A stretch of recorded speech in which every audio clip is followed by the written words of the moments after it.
नमस्कार, स्वागत है आप सभी का खबर अभी तक की इस खास पेशकश में। मैं हूं आपके साथ नासिर कुरैशी। मसलहत आमेज होते हैं सियासत के कदम, तुम न समझोगे सियासत तुम अभी नादान हो। मशहूर शायर दुष्यंत कुमार का यह शेर है। तो इससे मतलब यह निकलता है कि सियासतदान जो लोग होते हैं बहुत पेचीदा किस्म के होते हैं, और जो लोग शायरी से जुड़े हों, कलाकार हों, तो उनके लिए शायद सियासत बहुत आसान रास्ता नहीं होता।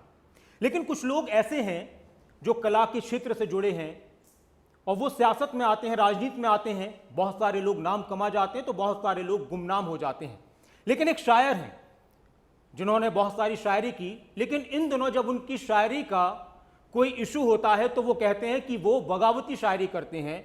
वो जुल्फों पर, चेहरों पर, हसीनाओं पर शायरी न करके वो अवाम के मसलों पर, जनता के मुद्दों पर शायरी करते हैं।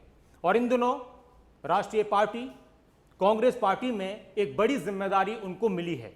मैं बात कर रहा हूं देश के मशहूर शायर और कांग्रेस के राष्ट्रीय अल्पसंख्यक मोर्चा के अध्यक्ष इमरान प्रतापगढ़ी की। वो हमारे साथ हैं, उनसे बातचीत करते हैं। बहुत से बेबाक सवाल हैं और वो अपनी बेबाकी के लिए भी जाने जाते हैं, तो किस तरह से उनका अंदाज होगा। बहुत बहुत स्वागत है इमरान साहब खबरें अभी तक पर आपका। शुक्रिया। इमरान भाई, जाहिर सी बात है कि मशहूर तो आप हैं पहले से, और बहुत से लोग सियासत में भी मशहूर होने के लिए आते हैं, लेकिन शोहरत आपकी है।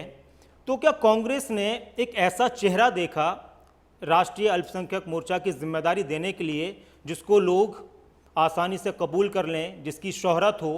क्योंकि एक ऐसी, मैंने आपसे पहले भी बात की थी एक बार, तो आपने कहा था कि आपका जो ऑरा है वो किसी एक स्टेट या दो स्टेट के लिए सीमित नहीं है, बल्कि आप एक राष्ट्रीय पार्टी से जुड़कर पूरे देश में राजनीति करना चाहते हैं।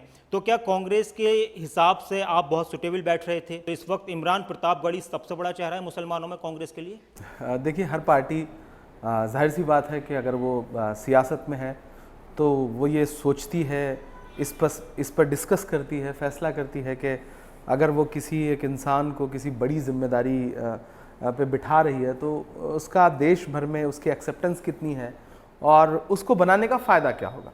तो जाहिर सी बात है अगर पार्टी ने मुझे इतनी बड़ी जिम्मेदारी दी तो इस नज़रिए से सोचा ज़रूर होगा। दूसरी बात यह कि मैं हमेशा ये कहता रहा हूँ कि मेरे चाहने वालों का जो दायरा है वो किसी एक सूबे में महदूद नहीं है, वो पूरे मुल्क में है। तो यकीनन मेरी कोशिश रहेगी कि मैं अपने तमाम चाहने वालों की जो मोहब्बतें हैं उनको लेकर के कांग्रेस पार्टी का कुछ भला कर सकूं, उस मोहब्बत को सियासी प्लेटफॉर्म पे एकजुट करने की कोशिश कर सकूं। नेताओं की जब रैली होती है तो बहुत भीड़ आती है वहाँ पर, लोग उनके पीछे भी भागते हैं, और जो लोग शोहरत याफ्ता पहले से हों, पहले से मशहूर हों, चाहे वो कोई फिल्म इंडस्ट्री से हो या फिर आप जैसे कोई शायर या कविता के क्षेत्र से हो, तो उनके साथ भी बहुत भीड़ होती है। लेकिन वो भीड़ वोटों में तब्दील नहीं होती और कई बार यहाँ पर राजनीतिक पार्टी मात खा जाती हैं। दरअसल देखिए, आप पिछले 7-8 सालों में सियासी महफिलों में जो भीड़ देख रहे हैं, दरअसल वो आई हुई भीड़ नहीं है, वो लाई हुई भीड़ है। लाई हुई भीड़ और आई हुई भीड़ में बहुत फ़र्क है। मैं इस मामले में खुशनसीब हूँ कि मेरे साथ आई हुई भीड़ है, लाई हुई भीड़ नहीं है। हाँ, ये सच है कि अब उसे वोट में तब्दील करना है, वो मेरे लिए एक बड़ा चैलेंज है। लेकिन महज 2.5 साल के सियासी कैरियर में अगर मैं आज यहाँ बैठा हुआ हूँ तो मेरे पास कुछ ना कुछ इस तरह का प्लान ज़रूर होगा कि मैं उस मोहब्बत को, उस भीड़ को वोट में तब्दील करने के लिए कोशिश करूं। और अब चूंकि मुझे एक प्लेटफॉर्म मिल गया है जो पहले नहीं था। इससे पहले मैंने कई स्टेट में कैंपेन किया है और कई सारे कैंडिडेट ऐसे हैं, जब मैं सियासत में नहीं था तब भी मैंने उनके लिए कैंपेन किया और वो चुनाव जीत करके आए। उसे गिना जाए या ना गिना जाए, ऐसी कई सारी नज़ीर है जहां मैंने कैंपेन किया तो कांग्रेस पार्टी के कैंडिडेट जीते। जब मैं कांग्रेस में नहीं था तो जो हम ख्याल पार्टियां थी, मैंने उनके कैंडिडेट्स के लिए कैंपेन किए और वहाँ भी नतीजा बहुत अच्छा रहा। तो अभी तक तो मैं अपने परफॉर्मेंस से मुतमईन हूँ और मुझे लग रहा है कि मैं सही प्लेटफॉर्म पे, सही दिशा में एक अच्छी कोशिश कर रहा हूँ। लेकिन आप कह रहे हैं कि आपने दूसरे लोगों के लिए कैंपेन किया, वो जीते, लेकिन आप खुद अपना चुनाव हार गए थे मुरादाबाद में और अच्छे खासे मार्जिन से हारे थे। वहाँ क्या कमी रही, वहाँ क्या वजह रही कि आप खुद अपने लिए वो चीज़ लोगों को यकीन नहीं दिला पाए या लोग आप पर यकीन नहीं कर पाए? दरअसल मैं बहुत विषम परिस्थितियों में चुनाव लड़ने के लिए गया। बहुत कश्मकश थी, लड़ना है नहीं लड़ना है।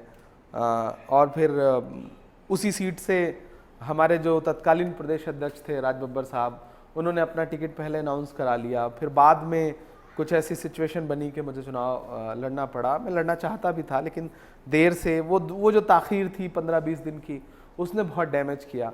बाकी उत्तर प्रदेश में सपा बसपा का अलायंस था, उस अलायंस की वजह से लोगों का एक जहन बना कि नहीं, भाजपा को हराने के लिए उस अलायंस के साथ जाना चाहिए। तीसरी चीज़ जो अहम है वो ये है कि मुरादाबाद बहुत एक तरफा वोटिंग करता है। जब अजहरुद्दीन साहब चुनाव लड़ रहे थे और वो चुनाव जीते थे तो सपा के कैंडिडेट को महज 24,000 वोट मिला था। लेकिन अगली बार जब अजहरुद्दीन साहब उस सीट से चले गए, टोंक शिफ्ट हो गए सवाई माधोपुर, तो जो कांग्रेस की कैंडिडेट थी वो एक्स MP नूर बानो साहिबा, उन्हें महज 19,000 वोट मिला। तो मुरादाबाद कार्यकाल भी आपके चुनाव पर असर डाला, क्योंकि वो नजर नहीं आए, लोगों की नाराजगी थी और वो उस टाइम कहीं ना कहीं वो एक बात जरूर थी, उसका भी असर था।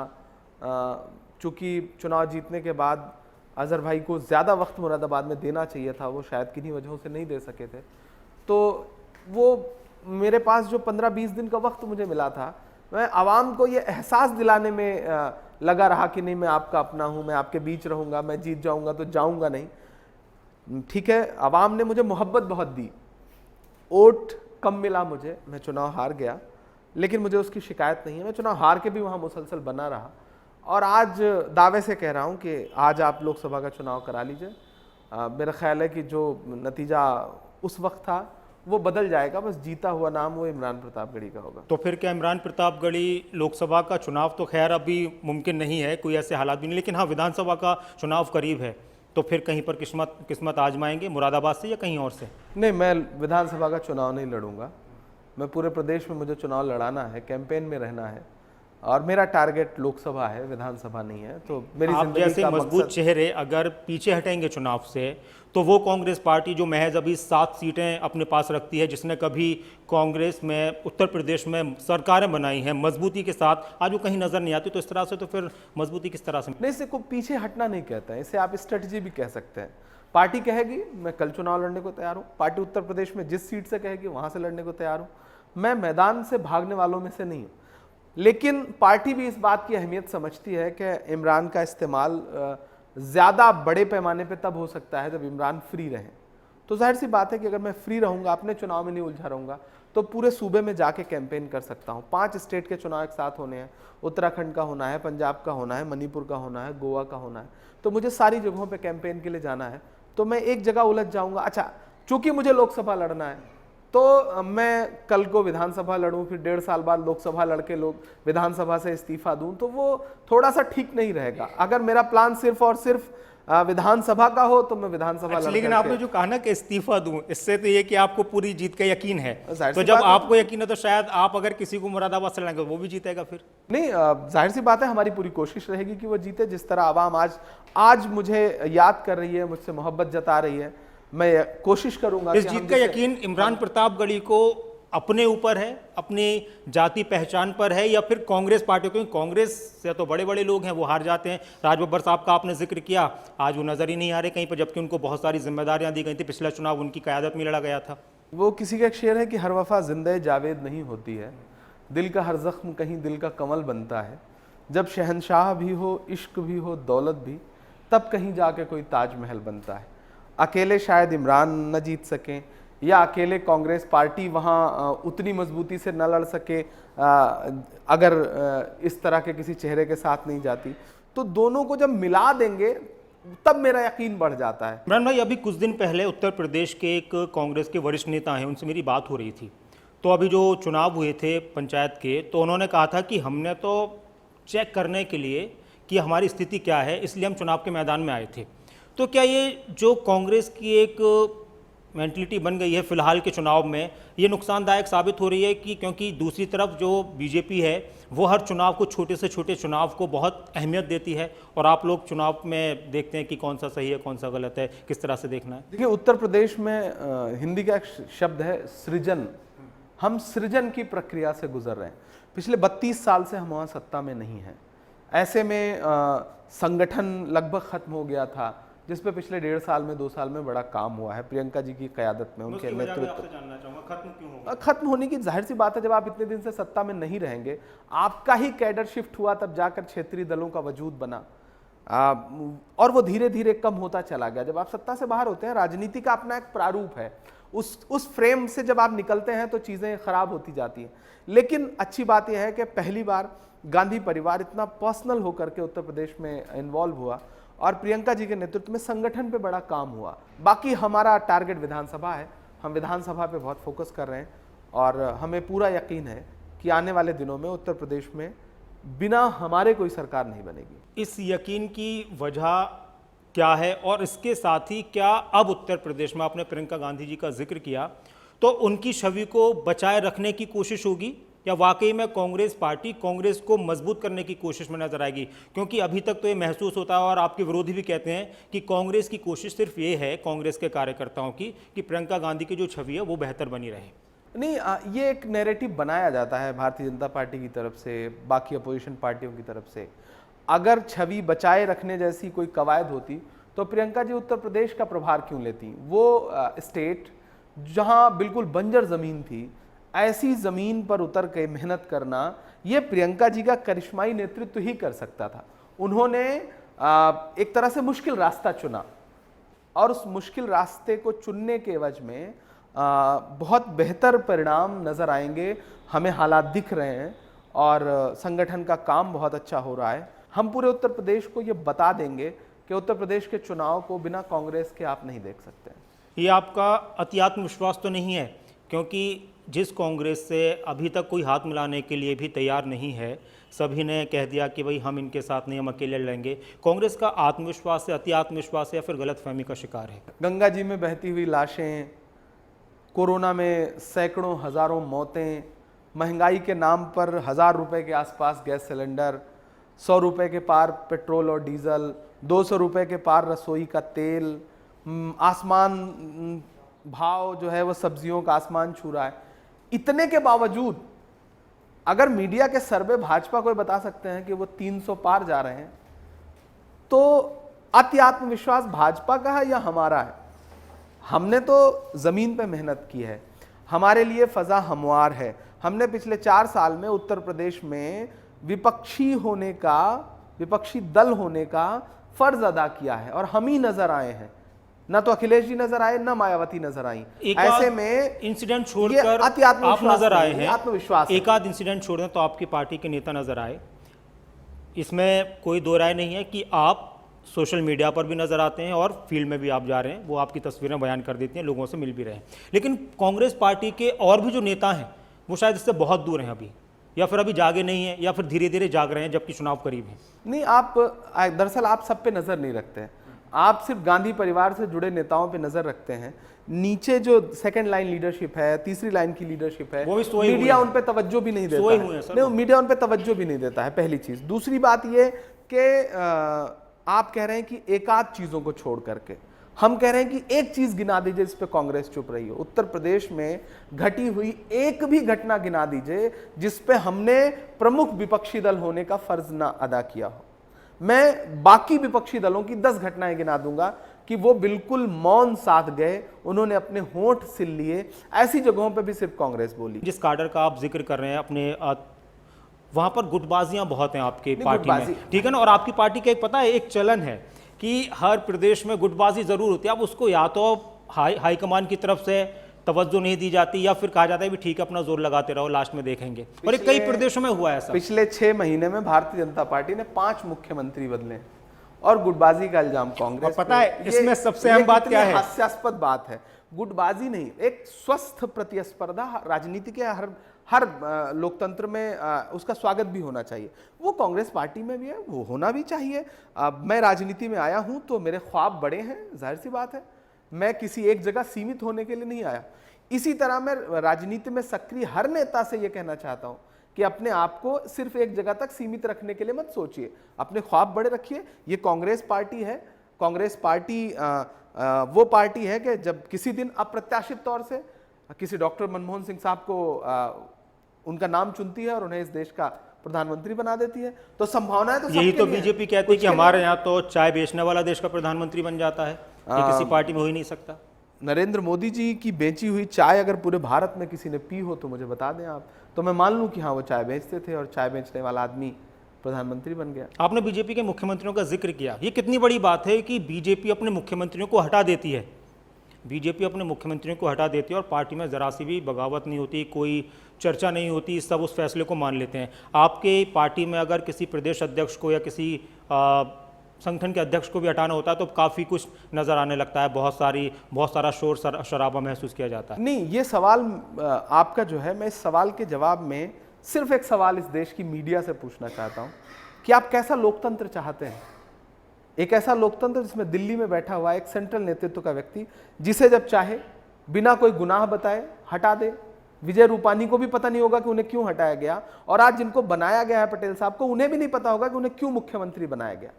आप ऐसा लोकतंत्र चाहते हैं जो तानाशाही की तरफ जाता है, या आप ऐसा लोकतंत्र चाहते हैं जिसमें किसी भी नेता को अपने नेता से, बड़े नेता से मिल करके अपनी बात रखने का हक है, मीडिया के सामने आकर के अपनी नाराजगी तक जाहिर करने का हक है? आप कैसा लोकतंत्र वो इसको चाहते अपना हैं? अनुशासन बताते हैं कि देखिए हमारी इतनी अनुशासित पार्टी है। देखिए, बहुत सारे पिता अपने बच्चों की पिटाई करके कहते हैं कि हम बच्चों को अनुशासित रखने के लिए काम कर रहे हैं, लेकिन अच्छे माशरे में आप पिटाई को अच्छा चलन तो नहीं मान सकते ना। असदुद्दीन ओवैसी भी काफ़ी एक्टिव हैं उत्तर प्रदेश में, एक बड़ा चेहरा है, मुस्लिम चेहरा है।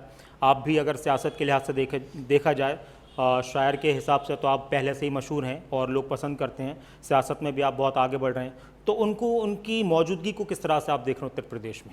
उत्तर प्रदेश में सिर्फ असदुद्दीन वो तो ओवैसी, कांग्रेस, सभी पार्टियों को वो कहते हैं कि सबने धोखा दिया है, और कांग्रेस ने तो ज़्यादा धोखा दिया है मुसलमानों को। सक्रिय नहीं है उत्तर प्रदेश में। रामदास अठावले भी सक्रिय हैं, मांझी भी सक्रिय हैं, साहनी भी सक्रिय हैं, निषाद भी सक्रिय हैं, ओम प्रकाश राजभर भी सक्रिय हैं। मैं उनको भी उसी जमात का हिस्सा मानता हूं, और लोकतंत्र में सबको चुनाव लड़ने का अधिकार है। बाकी ये कहना कि कांग्रेस ने उन्हें धोखा दिया, सबने धोखा दिया, मेरा ख्याल है उनके वालिद वो खुद बहुत दिन तक कांग्रेस के सहयोगी रहे हैं। 2013 के आसपास आकर के उन्होंने कांग्रेस वो कहते हैं कि फिर आंख खुली, कांग्रेस को करीब से जाना, फिर हमारी आंख खुली, फिर हम इनसे दूर हो गए। उनकी उम्र मेरा ख्याल है 50 के पार है, तो इसका मतलब उनकी आंख जो है वो 45 साल के आसपास आके खुली। तो मैं तो अभी 34 का ही हूँ, तो मेरी आंखें मुझे लगता है कि ठीक ठाक खुली हैं। मैंने खुली आंखों से कोई फैसला किया तो सही ही किया होगा। अच्छा, इमरान प्रतापगढ़ी की कोशिश उत्तर प्रदेश के लिए ही फिलहाल ज़्यादा नज़र आएगी। आप पूरे देश में भ्रमण कर रहे हैं, जा भी रहे हैं, अलग अलग जगहों पर आपके प्लान्स भी हैं, तो दूसरे स्टेट्स के चुनाव को आप किस तरह से देख रहे हैं? हाँ, नहीं, मैं राष्ट्रीय चेयरमैन हूँ माइनॉरिटी डिपार्टमेंट का। मैं किसी एक सूबे तक महदूद नहीं हूँ। वो अलग बात है कि मेरा घर उत्तर प्रदेश में है, तो जाहिर सी बात है मेरा फोकस ज़्यादा उत्तर प्रदेश पर रहेगा, लेकिन एक साथ 5 राज्यों के चुनाव हैं, और जहाँ जहाँ चुनाव हैं वहाँ वहाँ पार्टी मेरी जो भूमिका तय करेगी मैं उसके लिए तैयार हूँ, उस पर जाऊँगा। इस वक्त किसानों का आंदोलन चल रहा है और आपने लिखा भी है किसानों के लिए, कई बार बोला भी है। सरकार ये कह रही है कि हम जो किसानों के लिए कर रहे हैं वो बहुत बेहतरीन काम कर रहे हैं, जो बिल कानून हम लेकर आ रहे हैं इससे बेहतर कुछ नहीं हो सकता। किसान भी उसको कह रहे हैं कि हमारे संग धोखा हो सकता है, और आप लोग भी कह रहे हैं। तो सरकार का, बीजेपी का ये कहना है कि एक विपक्ष गुमराह कर रहा है किसानों को। किसानों का ना इन्होंने खुद फ़ायदा किया, और अगर कोई करना चाह रहा है तो उनसे भी नहीं करने देते। दरअसल इस देश का किसान इस देश की जान है, हम उसे अन्नदाता कहते हैं। जो आरएसएस और बीजेपी भारत माता का एक स्केच बनाती है, उस स्केच में भारत माता के असली बेटे जो हैं वो किसान हैं। अब अगर नरेंद्र मोदी जी ये कहते हैं कि किसान गुमराह हो रहे हैं, तो दरअसल वो इस देश के असली बेटों का अपमान कर रहे हैं, पहली चीज़। दूसरी चीज़ ये कि आखिर 400 से ज़्यादा मौतें हो चुकी हैं पिछले 9 महीने के आंदोलन में। नरेंद्र मोदी जी ये बताएं कि वो उद्योगपतियों का साथ देने के लिए इतने ज़्यादा आतुर क्यों हैं, इतने ज़्यादा आमादा क्यों हैं कि किसानों की लाशों पर बैठ करके भी वो अपनी सियासत और उद्योगपतियों से अपनी दोस्ती को नकार नहीं पा रहे हैं। आखिर वो ये काम क्यों कर रहे हैं? और ऊपर से ये इल्ज़ाम कि किसानों का साथ विपक्ष दे रहा है। तो मैं तो विपक्ष के एक एक दल से कहूँगा कि अगर किसानों का साथ देना राजनीति है तो ऐसी राजनीति देश का बच्चा बच्चा करे, क्योंकि किसान है तो हिंदुस्तान है। अभी मथुरा में एक फैसला सरकार ने किया है। मथुरा में सरकार ने तीर्थ स्थल घोषित किया है, और एक बड़ी आबादी वहाँ पर मुसलमानों की भी है। इसके अलावा शराब, मीट, अंडे वगैरह इसके काम से जो जुड़े लोग हैं उसमें मुस्लिम भी हैं, गैर मुस्लिम भी हैं, तो काफ़ी लोगों पर उसका फ़र्क पड़ा है। इस पर आपका क्या कहना है? अभी तक स्थानीय जो आपके वहाँ के नेता हैं, प्रदीप माथुर हैं, आपके प्रदेश के नेता हैं, इसके अलावा और भी नेता हैं, वो भी नहीं बोल पाए। आपका इस पर क्या कहना है? देखिए, उत्तर प्रदेश की सरकार पूरी तरह से तानाशाही पे उतारू, और मैं अपने हर भाषण में ये बात कहता हूँ कि उत्तर प्रदेश के मुख्यमंत्री जी को लोकतंत्र में विश्वास नहीं है। उनको लगता है कि वो मुख्यमंत्री हैं तो जो उनकी मर्जी आएगी वो करेंगे, जितने दायरे को सोच लेंगे कि इसे प्रतिबंधित कर देना है तो कर देंगे, जिसके घर पर चाहेंगे बुलडोजर चलवा देंगे। उन्हें लगता है कि लोकतंत्र दरअसल चंद लोगों के हाथ की कठपुतली है। ऐसा नहीं होता है। उन्हें दिल बड़ा करना पड़ेगा, उन्हें राजधर्म का पालन करना पड़ेगा। अगर वो कुर्सी पर बैठे हैं तो उन्हें एक संवैधानिक पद पर बैठे हुए व्यक्ति की तरह बिहेव करना पड़ेगा, एक संकुचित सोच के इंसान की तरह नहीं करना चाहिए। मथुरा में जो भी एक नया नज़रिया पेश करने की कोशिश की गई है, वो कहीं से भी लोकतांत्रिक मूल्यों के लिए सही नहीं है। और मेरा ख्याल है कि बहुत सारे लोग, कल भी मेरी बात हो रही थी, वहाँ के कुछ समाज सेवी हैं जो उसके खिलाफ कोर्ट जाने की तैयारी कर रहे हैं, और कोर्ट के सामने वो फैसला बिल्कुल नहीं टिक पाएगा। क्या 7 से उत्तर प्रदेश में 17 सीटें हो सकती हैं इस बार चुनाव में? बाकी दूसरे राज्यों के लिए आपकी क्या कोशिशें हैं? मैंने आपसे एक बात कही कि उत्तर प्रदेश में बिना हमारे कोई सरकार नहीं बनेगी। मैं बड़े बोल नहीं बोलता हूँ सियासत में, मैं बहुत ज़्यादा अति आत्मविश्वास से ऐसी बातें नहीं कहता हूँ जो बिल्कुल अतिशयोक्ति लगे। मैं आपसे इतना कह रहा हूँ कि अभी मैं आंकड़े गिनने के फेर में नहीं हूँ, क्योंकि हम अभी सीटें हम चिन्हित कर चुके हैं, हमने उस पर काम शुरू किया है, और 1.5 से 2 महीने बाद आपको उत्तर प्रदेश में ये सवाल 5 गुना बढ़ा करके खुद से पूछना पड़ेगा, फिर उस पर बात करनी पड़ेगी, और खुद आप कहेंगे कि इमरान साहब, हमने जो आज से 2 महीने पहले आपसे इंटरव्यू लिया था उसमें जिस यकीन के साथ आप बोल रहे थे उसमें सच्चे थे। आंकड़े आपको 2 महीने आते आते हम बता देंगे कि हम कितनी सीटें जीत रहे हैं। कांग्रेस की कमज़ोरी की वजह आप हकीकत में क्या मानते हैं, या जहाँ जहाँ पर कांग्रेस डाउन हुई है या असर पड़ा है, कांग्रेस के नेताओं की तरफ से या कार्यकर्ताओं की तरफ से? ये बहुत ज़रूरी और बहुत अहम सवाल है। दरअसल इस पे मैं चाहूँगा कि इसे कभी एडिट मत करिएगा जो मैं बोलने चल रहा हूँ।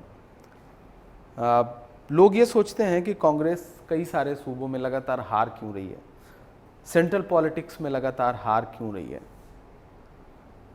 मैं 2017 में पहली बार राहुल गांधी जी से मिला, और राहुल जी जिस विचारधारा के साथ, जिस सोच के साथ राजनीति में आगे बढ़ना चाहते हैं, जिस दिशा में इस देश को ले जाना चाहते हैं, वहां हार और जीत के मायने खत्म हो जाते हैं।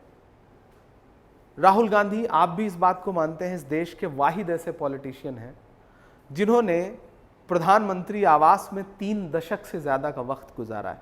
ऐसे इंसान ने अगर ये बीड़ा उठाया कि हम बेईमानी की तरफ नहीं जाएंगे, हम छल, प्रपंच, कपट, जिसे आज चाणक्य नीति बोला जा रहा है, दरअसल समाज में गिरावट आई है, और वो गिरावट राजनीति में भी नजर आ रही है। कांग्रेस माफियाओं को टिकट देने से बचती है, कांग्रेस नफरत वाली सोच के लोगों को टिकट देने से बचती है, लेकिन भारतीय जनता पार्टी ऐसे लोगों को गले लगाती है। अगर किसी ने कोई एक दंगे में किसी का नाम शामिल रहा तो भाजपा कोशिश करती है कि उसे लपक करके उसे लिया जाए। भारतीय जनता पार्टी के सेंट्रल मिनिस्टर्स मॉब लिंचिंग के आरोपियों को जेल से निकलने पर माला पहनाते हैं। कांग्रेस इस तरह की पॉलिटिक्स नहीं करती है। ऐसे में छल प्रपंच करके चुनाव जीते जा सकते हैं, जीत रही है भाजपा। बदलाव कब से मैं राहुल गांधी जी के व्यक्तित्व को जब से देख रहा हूं, मैं उन पे बात करूंगा, क्योंकि मैं उनको देख करके राजनीति में आया हूं। और मैं ये कह सकता हूं कि चूंकि कांग्रेस नफरत की राजनीति नहीं करना चाहती, तो बहुत सारे ऐसे मौके हैं जहां आपको लगता है कि कांग्रेस यहां हार रही है। लेकिन नफरत की उम्र बहुत छोटी होती है। हिटलर की भी उम्र बहुत छोटी थी, तानाशाहों की उम्र बहुत छोटी होती है, जिंदा तो मोहब्बत ही रहती है। राहुल जी जिस विजन के साथ आगे बढ़ रहे हैं, अभी 7 साल का वक्फा गुजरा है, देश नरेंद्र मोदी जी को 2.5-3 साल और बर्दाश्त करेगा, उसके बाद बर्दाश्त नहीं कर पाएगा। जिस मकाम पर ला करके देश को नरेंद्र मोदी जी ने खड़ा किया है, राहुल गांधी जी ने किसी इंटरव्यू में कहा था ना कि एक दिन जनता दौड़ा दौड़ा करके मारेगी इनको। मंजर सामने आ रहे हैं। कई सारे स्टेट में ऐसा हुआ है कि विधायक दौड़ाए जा रहे हैं, मिनिस्टर्स खदेड़े जा रहे हैं, जनता गुस्से में है, अब हम कोशिश करेंगे कि जनता को वापस मोहब्बतों की तरफ लाएं, कांग्रेस की तरफ लाएं और देश को आगे ले जाएं।